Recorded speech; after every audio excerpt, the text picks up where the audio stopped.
Hello everyone, welcome back to my YouTube channel. आज है 4 सितंबर और आज की क्लास के अंदर अपन जो आपकी फूल पत्ती वाली क्लास है उसका रिवीजन करेंगे। तो इस क्लास के अंदर आपका टाइम भी बच जाएगा और जो सर के द्वारा कंटेंट करवाया गया है उस पूरे कंटेंट का रिवीजन भी हो जाएगा। तो चलो बिना देर की आज की क्लास की शुरुआत करते हैं क्वेश्चन नंबर 1 से। आदित्य L1 मिशन, तो आदित्य L1 मिशन है ये लॉन्च किया है इसरो के द्वारा ही 2 सितंबर 2023 को 11:50 पर इसको लॉन्च किया गया है। रॉकेट है PSLV C57 रॉकेट के द्वारा इसको लॉन्च किया गया है सतीश धवन अंतरिक्ष केंद्र श्री हरिकोटा से ही। तो इसको भी याद रख लीजिएगा। यह PSLV की 59वीं उड़ान है। तो इससे पहले जो PSLV है इसकी 2 उड़ानें वो असफल हो गई हैं और ये PSLV की 59वीं उड़ान है। भारत की पहली सूर्य आधारित वेधशाला है ये आदित्य L1 मिशन। और इसको कहाँ पे लॉन्च किया जाएगा? तो जो लो अर्थ ऑर्बिट है वहां पर इसको लॉन्च किया जा रहा है। यह पृथ्वी की जो ग्रेविटी है उससे बाहर निकल कर ही SOI के अंदर ही L1 पॉइंट की जो हेलो ऑर्बिट है उसके अंदर ये घुस जाएगा। तो जो पृथ्वी की जो ग्रेविटी उससे बाहर आने के बाद में L1 जो पॉइंट है इसके हेलो ऑर्बिट के अंतर्गत ही आएगा ये। तो ये L1 पॉइंट है ये क्या है? तो ये एक लाग्रांज बिंदु है और इसकी खोज है वो लाग्रांज के द्वारा ही की गई, इसी वजह से इसको लाग्रांज बिंदु भी कहते हैं। तो इसके अंदर 5 जो लाग्रांज बिंदु हैं L1 से L5 तक। तो ये सूर्य से अर्थ तक के जो मध्य है ये 5 लाग्रांज बिंदु हैं। तो जो L1 बिंदु इसको चुनने का कारण है कि यहाँ पर सूर्य व पृथ्वी का जो गुरुत्वाकर्षण बल है वो लगभग समान होता है, इस वजह से L1 बिंदु को ही चुना गया है। तो सूर्य से अर्थ तक इसकी दूरी कितनी है? तो 1.5 मिलियन किलोमीटर ये इसकी दूरी है। तो ये डिस्टेंस है, इसको भी याद रख लीजिएगा। इसको लॉन्च करने का कारण क्या है? तो सूर्य का अध्ययन करना, सौर तूफान कि वहाँ पर सौर पवन है, सोलर फ्लेयर्स है, क्या क्या है उसके अध्ययन करने के लिए, तथा जो सूर्य की बाहरी परत है कोरोना उसके हीटिंग प्रोसेस की स्टडी करने के लिए ही इसको लॉन्च किया गया है। तो इसको भी याद रख लीजिएगा। आगे देखते हैं इंपॉर्टेंट फैक्ट। चंद्रयान 3 है इसको लॉन्च किया गया था 14 जुलाई 2023 को। रॉकेट का नाम है LVM 3 M4 जो बाहुबली नाम से भी जाना जाता है। चंद्रयान 3 ने लैंडिंग की है 23 अगस्त 2023 को ही और ये जो 23 अगस्त को वर्तमान में राष्ट्रीय अंतरिक्ष दिवस के रूप में मनाया जाना शुरू किया गया है। और जहां पर ये लैंडिंग किया है उसको शिव शक्ति के नाम से भी जाना जाएगा। तो इसको भी याद रख लीजिएगा। DSSAR तो सिंगापुर के उपग्रह हैं जिसको कि PSLV C56 के द्वारा ही लॉन्च किया गया है। पाकर सोलर प्रोब ये नासा के द्वारा ही लॉन्च किया गया था 2018 के अंदर। सूर्य के सबसे नजदीक मतलब भेजा जाने वाला कौन सा है? तो ये पार्कर सोलर प्रोब भी है। NVS-01 तो ये नेविगेशन की 2nd पीढ़ी का ही फर्स्ट उपग्रह है और इसको GSLV F12 के द्वारा ही भेजा गया था। तो इस पॉइंट को भी याद रख लीजिए।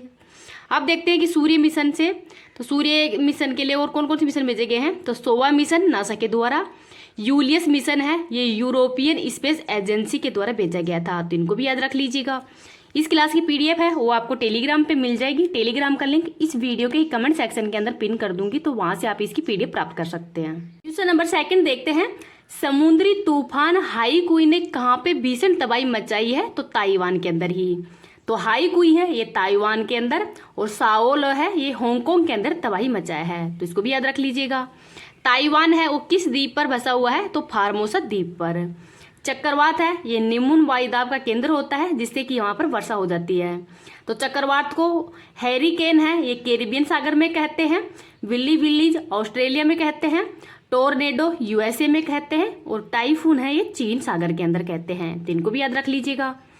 आगे देखते हैं इंपॉर्टेंट फैक्ट। बिपरजॉय चक्रवात है ये अरब सागर के अंदर ही आया है। इसका नाम बांग्लादेश के द्वारा दिया गया है और इसका अर्थ होता है विपत्ति या आपदा। मोचा चक्रवात बंगाल की खाड़ी के अंदर आया है और इसका नाम है यमन के द्वारा दिया गया था। असनी चक्रवात का नाम श्रीलंका द्वारा दिया गया है। इडालिया तूफान है ये फ्लोरिडा USA के अंदर आया था। तो इसको भी याद रख लीजिएगा। अब अगर ये क्लास आपको पसंद आ रही तो प्लीज आप इसको ज्यादा ज्यादा लाइक एंड शेयर कर देना। अभी तक चैनल को सब्सक्राइब नहीं किया तो चैनल को सब्सक्राइब भी कर लेना। नेक्स्ट देखते हैं क्वेश्चन नंबर 3। थरमन शनमुगरत्ना किस देश के राष्ट्रपति बने हैं? तो सिंगापुर के राष्ट्रपति बने हैं। कौन सी नंबर के? तो 9वें नंबर के बने हैं। इनकी पार्टी का नाम है पीपुल एक्शन पार्टी।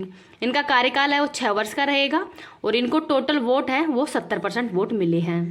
तो ये जो थरमन शनमुगरत्ना है ये भारतीय मूल के अर्थशास्त्री हैं और ये IMF के पहले एशियाई अध्यक्ष भी रह चुके हैं। तो इसको भी याद रख लीजिएगा।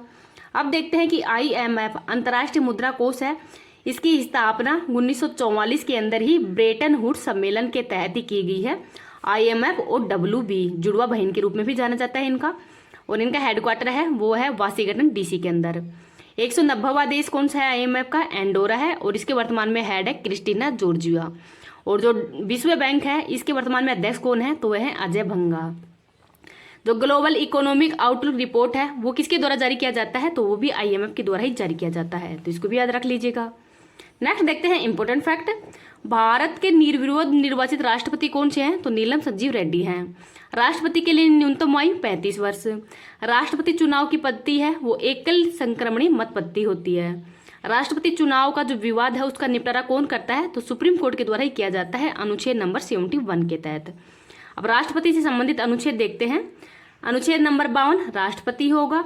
अनुच्छेद नंबर 53 कार्यपालिका शक्ति और राष्ट्रपति में निहित होगी। अनुच्छेद 54 निर्वाचक मंडल। अनुच्छेद 55 निर्वाचन की रीति, और अनुच्छेद 56 राष्ट्रपति का कार्यकाल। अनुच्छेद 57 पुनः नियुक्ति का पात्र। अनुच्छेद 58 योग्यता। अनुच्छेद 59 शर्तें। अनुच्छेद 60 शपथ, और अनुच्छेद 61 वो महाभियोग की प्रक्रिया। तो ये राष्ट्रपति से संबंधित अनुच्छेद है, इनको याद रख लीजिएगा। अब न्यूनतम आयु देखते हैं। राष्ट्रपति की 35 वर्ष न्यूनतम आयु, उपराष्ट्रपति की भी 35 वर्ष और गवर्नर की भी 35 वर्ष होनी चाहिए। लोकसभा MP की 25 वर्ष, राज्यसभा MP की 30 वर्ष, MLA की 25 वर्ष, और वोट डालने की न्यूनतम आयु है वो 18 वर्ष होनी चाहिए। तो इनको भी याद रख लीजिएगा, ये भी वेरी इंपॉर्टेंट है। क्वेश्चन नंबर 4 देखते हैं। ग्लोबल फाइनेंस पत्रिका ने किसे विश्व स्तर का शीर्ष केंद्रीय बैंकर नामित किया है? A+ रेटिंग दी है। तो विश्व के 3 देश हैं, स्विट्जरलैंड, वियतनाम और भारत। तो भारत के जो शक्तिकांत दास हैं जो कि RBI के 25वें नंबर के गवर्नर हैं, इनको ही विश्व का शीर्ष केंद्रीय बैंकर है वो नामित किया है। तो ये शक्तिकांत दास है, इनको governor of the year award से भी सम्मानित किया जा चुका है। ऑस्ट्रेलिया सेंट्रल बैंक की पहली महिला गवर्नर कौन है? तो इनका नाम है मिशेल बुलाक। RBI की स्थापना है वो 1935 गवर्नमेंट ऑफ इंडिया एक्ट के तहत की गई है। हेडक्वार्टर मुंबई में है। 1 अप्रैल 1935 को इसकी स्थापना की गई थी यंग हिल्टन आयोग की सिफारिश पर। तो इसको भी याद रख लीजिएगा। अब देखते हैं इंपॉर्टेंट फैक्ट। RBI के पहले भारतीय गवर्नर कौन है? तो CD देशमुख है। नीतिगत दर है वो रेपो रेट पॉलिसी होती है, और इसको डिसाइड करने का कार्य है वो मौद्रिक नीति समिति के द्वारा ही की जाती है, जिसमें 6 सदस्य होते हैं, 3 RBI की तरफ से और 3 सरकार की तरफ से। तो इनके द्वारा ही मतलब 1 साल के अंदर, मतलब हर 2 महीने के अंदर ये रिपोर्ट है वो पेश की जाती है। उद्यम पोर्टल है, ये बैंकों के अंदर जो लावारिस धन है उसका हकदार कौन होगा उसके लिए ही RBI के द्वारा लॉन्च किया गया है। RBI के लोगों के अंदर रॉयल बंगाल टाइगर तथा ताड़ के वृक्ष का चिन्ह है। तो ये रॉयल बंगाल टाइगर और ताड़ का वृक्ष है, तो इनको भी याद रख लीजिएगा। आगे देख लेते हैं क्वेश्चन नंबर 5। किस USA राज्य ने ही अक्टूबर को हिंदू हेरिटेज मंथ घोषित किया है? तो जॉर्जिया प्रांत के द्वारा ही। तो अक्टूबर के अंदर भारत में महात्मा गांधी की जयंती मनाई जाती है, नवरात्रि आते हैं, दीपावली और दशहरा, तो ये सब अक्टूबर महीने के अंदर ही आते हैं। इस वजह से हिंदू हेरिटेज मंथ वो घोषित किया गया है। हिंदू फोबिया की निंदा करने वाले प्रस्ताव को पारित करने वाला भी पहला राज्य कौन सा है? तो भी जॉर्जिया ही है, तो इसको भी याद रख लीजिएगा। आगे देखते हैं कि USA के अंदर 50 राज्य हैं। USA की राजधानी वाशिंगटन DC है, और विश्व का सबसे पुराना लोकतंत्र है वो USA का ही है, और इसके संविधान के अंदर टोटल 7 अनुच्छेद हैं। USA के राष्ट्रपति जो बाइडन है और उपराष्ट्रपति कमला हैरिस है। जो बाइडन राष्ट्रपति का कार्यकाल है वो 4 वर्ष के लिए ही होता है, और ये सिर्फ 2 बार ही पुनर्नियुक्ति के पात्र होते हैं। आगे देखते हैं शिकागो है, ये मिशिगन झील के किनारे है। वाशिंगटन DC पोटामैक नदी के किनारे। न्यूयॉर्क हडसन नदी के किनारे। शंघाई यांगटीसी नदी के किनारे, तो इनको याद रख लीजिएगा। विश्व की सबसे बड़ी झील कैस्पियन सागर है। विश्व की सबसे गहरी झील बेकाल झील है जो कि रूस के अंदर है। सबसे बड़ी मीठे पानी की झील ये सुप्रियर झील है जो कि USA के अंदर है। और विश्व की सबसे लवणता युक्त झील तो ये वोन गोलू झील तुर्की के अंदर है। आगे देखते हैं इंपॉर्टेंट फैक्ट। राष्ट्रीय पोषण माह सितंबर माह। बाजरे का अंतर्राष्ट्रीय वर्ष 2023। राष्ट्रपति पर महाभियोग है वो किस देश से ग्रहण किया गया है? तो USA से ग्रहण किया गया है, अनुच्छेद नंबर 61, और इसका आधार है वो संविधान का अतिक्रमण करना। अगर राष्ट्रपति है वो संविधान का अतिक्रमण करता है तो उस पर महाभियोग प्रक्रिया हो लगाई जा सकती है। बहुमत 2/3, जो टोटल सदस्यों में से 2/3 सदस्यों का अगर बहुमत मिल जाता है तो ये महाभियोग की प्रक्रिया है वो शुरू कर दी जाती है। हाइड्रोफोबिया है तो ये पानी से डर लगना हाइड्रोफोबिया कहलाता है। आगे देखते हैं क्वेश्चन नंबर 6। नवरत्न कंपनी का दर्जा हाल ही में किस कंपनी को दिया गया है? तो राष्ट्रीय केमिकल्स एंड फर्टिलाइजर्स लिमिटेड को। तो ये भारत की 14वीं नवरत्न कंपनी है, वो बन गई है। तो इस नवरत्न कंपनी बनने के मतलब क्या होता है कि जिसमें 1000 करोड़ रुपए का निवेश है, वो गवर्नमेंट की बिना अप्रूवल के भी मतलब निवेश किया जा सकता है। तो जो राष्ट्रीय केमिकल्स एंड फर्टिलाइजर्स लिमिटेड है, इसकी स्थापना 1978 को की गई है और हेडक्वार्टर मुंबई में है। महारत्न कंपनी तो 13वीं है ऑयल इंडिया लिमिटेड और 12वीं है REC। इंपॉर्टेंट फैक्ट देखते हैं, यूरिया गोल्ड है, ये सल्फर युक्त है और इसको लॉन्च किया है प्रधानमंत्री मोदी जी के द्वारा ही राजस्थान के अंदर इसको लॉन्च किया है। 13वीं नवरत्न कंपनी कौन सी है? तो ONGC विदेश कंपनी है, तो इसको भी याद रख लीजिएगा। आगे देखते हैं question number 7। BRICS innovation forum के फर्स्ट बार आयोजन है वो मॉस्को रूस में किया गया है और इसके अंदर ही वर्ल्ड इनोवेशन अवार्ड है वो किसको दिया गया है? तो शांता थोट्टम को, जो कि तेलंगाना की रहने वाली है और इनको समावेशी एंड गुणवत्तामूलक शिक्षा के लिए ही इनको यह अवार्ड दिया गया है। आगे देखते हैं, ब्रिक्स 2023 का मेजबान देश साउथ अफ्रीका है। 2010 के अंदर इसको दक्षिण अफ्रीका वो शामिल हुआ है। पहली बार सम्मेलन 2009 के अंदर ही यकतीबरक रूस में हुआ है। नवीनतम सदस्य देश 6 बने हैं, अर्जेंटीना, मिस्र, इथोपिया, ईरान, सऊदी अरब और UAE। तो ये 2024 से प्रभावी होंगे, तो इनको भी याद रख लीजिएगा। आगे देखते हैं क्वेश्चन नंबर 8। G20 शेरपा की 4th बैठक है, इसका आयोजन नूहू हरियाणा में किया गया है और पहली बैठक का आयोजन उदयपुर में किया गया था। G20 है, इसमें टोटल 19 देश और एक यूरोपीय यूनियन शामिल है। इस स्थापना 1999 में की गई है। हेडक्वार्टर कहीं भी नहीं है। 2023 का होस्ट भारत है और क्रम कौन सा है? तो 18वें नंबर की है। थीम है वसुदेव कुटुंबकम, वन अर्थ वन फैमिली और वन फ्यूचर है, फ्यूचर है ये। शेरपा कौन है? तो अमिताभ कांत है, वो इसके फर्स्ट शेरपा हैं।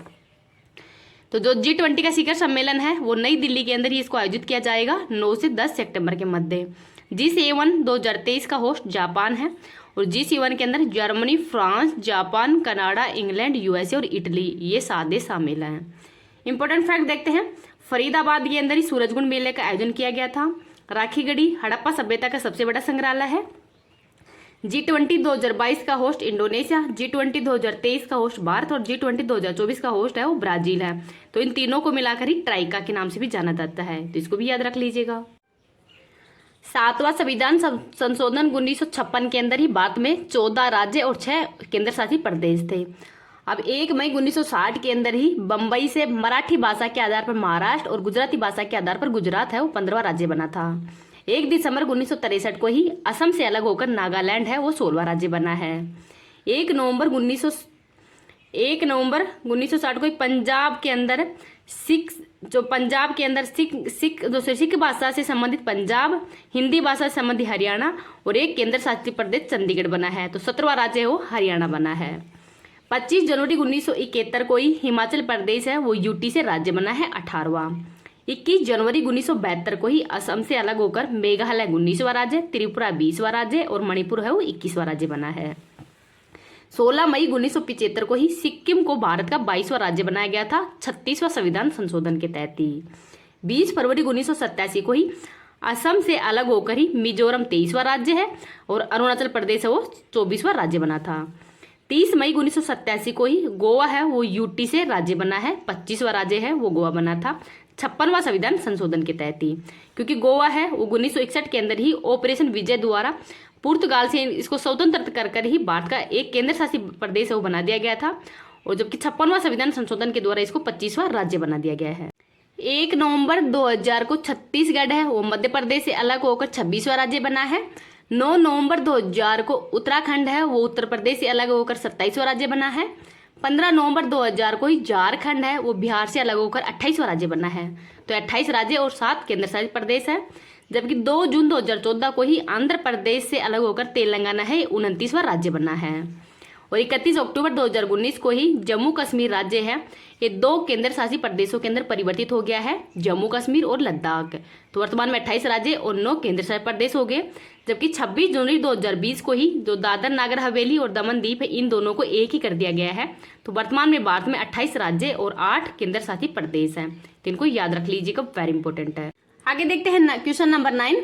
भारतीय फिल्म एंड टेलीविजन संस्थान के अध्यक्ष पद पर किसे नियुक्त किया है? तो रंगनाथन माधवन, आर माधवन को नियुक्त किया है। किसकी जगह? तो शेखर कपूर की जगह ही। तो भारतीय फिल्म एंड टेलीविजन संस्थान है, इसकी स्थापना 1960 में की गई है। हेडक्वार्टर पुणे महाराष्ट्र के अंदर है। आगे देखते हैं 69वीं राष्ट्रीय फिल्म अवार्ड है, इसके अंदर बेस्ट फीचर फिल्म का अवार्ड आर माधवन की जो रॉकेटरी फिल्म है उसको ही दिया गया है, जो कि नाम भी नारायण पर है। बेस्ट एक्ट्रेस का अवार्ड आलिया भट्ट और कृति सेनन को दिया गया है। बेस्ट एक्टर का अवार्ड अल्लू अर्जुन को दिया गया है। आगे है प्रेस इंफॉर्मेशन ब्यूरो PIB के हेड कौन है? तो मनीष देसाई है। किसके स्थान पर? तो राजेश मल्होत्रा के स्थान पर ही है। तो PIB है, इसकी स्थापना 1919 के अंदर ही शिमला में की गई है। मंत्रालय सूचना प्रसारण मंत्रालय है और इसके वर्तमान में मंत्री है अनुराग ठाकुर। पहले भारतीय प्रमुख कौन थे? तो जे नटराजन थे। तो इनका नाम भी याद रख लीजिएगा। आगे देखते हैं question number 10। Hockey 5S Asia cup 2023 का आयोजन कहाँ पे किया गया है? ओमान के अंदर, और पहली बार इसका आयोजन किया गया है। तो पहली बार में ही मेल में विजेता है भारत, और किसको हराकर? पाकिस्तान को हराकर ही। फीमेल में विजेता भारत ही है, किसको हराकर? तो थाईलैंड को हराकर है। तो इनको याद रख लीजिएगा। इंपॉर्टेंट फैक्ट देखते हैं। फीफा महिला वर्ल्ड कप 2023 का होस्ट ऑस्ट्रेलिया एंड न्यूजीलैंड है। विजेता स्पेन हराया इंग्लैंड को और 9वें नंबर का है। हॉकी वर्ल्ड कप 2023 क्रम के हिसाब से 15वां है। होस्ट उड़ीसा, विजेता जर्मनी और हराया है बेल्जियम को। इंटर कॉन्टिनेंटल कप 2023 का विजेता भारत है और किसको हराया है? तो लेबनान को। फीफा वर्ल्ड कप 2022 का होस्ट कतर दोहा है, क्रम के हिसाब से 22वां है। शुभंकर लायू है, विजेता अर्जेंटीना है और किसको हराया है? तो फ्रांस को। तो इनको याद रख लीजिएगा। क्वेश्चन नंबर 11 देखते हैं। केंद्रीय मंत्री पीयूष गोयल ने ही तमिलनाडु के अंदर स्वतंत्र भारत के पहले वित्त मंत्री षणमुखम शेट्टी की प्रतिमा है, इनका अनावरण किया है। तो इसको भी याद रख लीजिएगा, वेरी इंपॉर्टेंट है। अब प्लीज आपसे एक हम्बल रिक्वेस्ट है कि आप मेरी इस क्लास को ज़्यादा ज़्यादा लाइक एंड शेयर करना, और अभी तक चैनल पे नए हो, चैनल को सब्सक्राइब नहीं किया तो प्लीज़ ज़्यादा ज़्यादा सब्सक्राइब भी कर लेना। आपको इस क्लास में क्या कमी लग रही है वो आप बेझिझक कमेंट के अंदर कमेंट कर सकते हैं, जिससे कि मेरे को भी पता चल सके कि मैं इसमें क्या सुधार कर सकती हूँ। तो प्लीज़ आप इसको ज़्यादा ज़्यादा थोड़ा लाइक शेयर करो, जिससे कि मैं भी थोड़ी मोटिवेशन फील कर सकूँ और आपके लिए थोड़ा अच्छा कंटेंट है वो जो भी सर के द्वारा करवाए जाते हैं उनको बना के आपके पास भेज सकूँ।